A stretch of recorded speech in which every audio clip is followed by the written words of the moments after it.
1. I was on to the moment they turned you. 2. It's not a dud.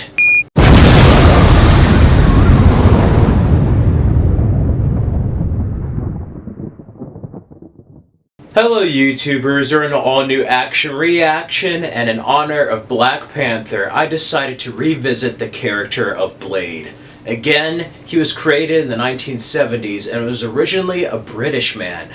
He was in the Tomb of Dracula comics, and throughout the decades preceding, with 80s, 90s, onto the millennium, he has gotten several reinventions to the character we know today. In this episode, I'm going to be going over Blade 2 from 2002, directed by Guillermo del Toro, starring Wesley Snipes as Blade, reprising Chris Christopherson as Whistler, with the appearance of Ron Perlman as Reinhard, Leonor Varela as Nisa, Norman Reedus as Scud, Thomas Kretschmann as Demaskinos, and Luke Goss as Nomak. And David S. Goyer also writes the screenplay to this film. Blade was a success, and the comic book paradigm started to shift to the modern day world we know of today for the superhero genre, or should I say, adaptations of comic books. Blade was a huge hit on video and DVD, and we just had the release of the first X-Men. Blade 2 was the first Marvel sequel, and it is awesome. Guillermo del Toro directs this. He previously did a film called Mimic, but we may know of him today from Hellboy, Pan's Labyrinth, and the recent film The Shape of Water. Blade 2 is an excellent film, and of course Blade ended in Moscow. He was trying to find Whistler, and this picks up right after the events of Blade 1, after he defeated Deacon Frost. It has a prologue. We're introduced to this villain named Nomak. And he's this different type of vampire. He attacks this place. Very Nosferatu looking. And before Guillermo del Toro's The Strain, it's funny because they open their mouths and they have like the stinger come out of it, kind of like an alien. And that's really going back to Polish folk tales of like vampire mythology, really. There used to be like some folk tales in Poland of vampires that would be very similar to the ones you see, and they're called the Reapers. A new breed of vampire has been created. And of course, he looks like Count Orlok. It's totally a homage to Nosferatu. But after that prologue, we then get to see Blade kick butt and take names. And we find out that Whistler, he did turn to a vampire, but they were keeping him in like this type of blood bag, alive. So Blade goes to find Whistler. He rescues him, and he has a decision whether or not to kill him or let him live.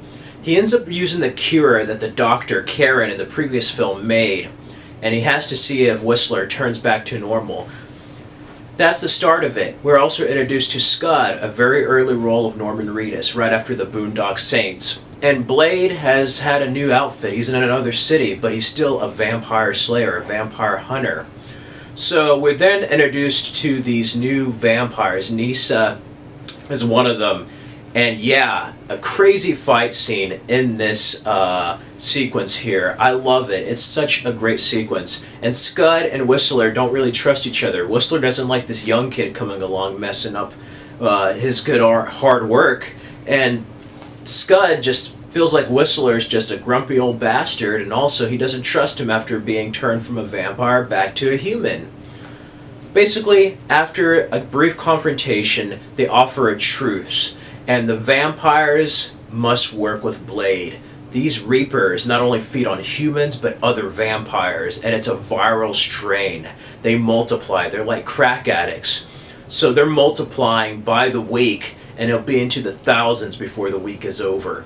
So they enlist in Blade's help, and he ends up working with a team that was hired to kill him. Ron Perlman's a part of this team. There's some great scenes between Wesley Snipes and Ron Perlman, and who's in control, really, in the group. But I like it. It's a very different change of formula for Blade. He has to work with the people he hunts, and that's so fantastic. You get a lot of good chemistry there, a lot of good confrontations, and also it adds a new flavor to the series of keeping your friends close but your enemies even closer. I like the dynamic of that. Nomak is such a grave threat. He has all the strength of Blade and none of the weaknesses, so he has to figure out a way to kill him. He can't kill him like some of the other vampires, not entirely. So that's part of the great conflict here. Also, Whistler, you don't know whether you should trust him or not. He's a human, but is he really on their side? And there's a great mystique to that throughout the plot. Above all, Blade 2 has his twists and turns, and besides working with the vampires, he must stop this new threat of the Weepers before they take over the world. And that's pretty much the plot of Blade 2. Again, it has its twists and turns, but the action is amazing. I mean, I like the first one. This one is a bit more stylized than the kind of hard and gritty vibe of the first film, but they really excel in the action. Donnie Yen doesn't get that much to do, but he actually was also a choreographer for the fight scenes.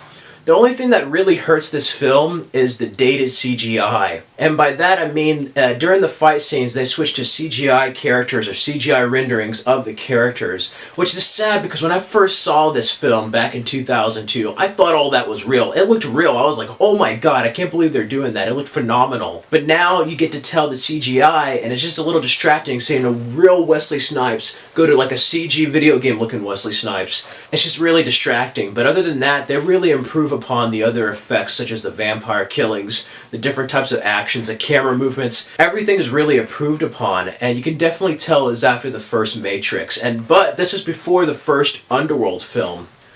So it definitely has that nice horror gothic vibe. Blade 2 is awesome. Guillermo del Toro really brings a unique perspective and a fresh vision to the series. And again, this is one of the few films he did not write. David S. Goyer wrote it, but I love it. And originally, instead of Nomak, Morbius from freaking Spider-Man was supposed to be the villain. The rights, they decided to use Morbius in his own film or in somewhere else, probably Spider-Man if they were thinking at the time. So they didn't get to use him. So the Reapers and Nomak were created originally for the film.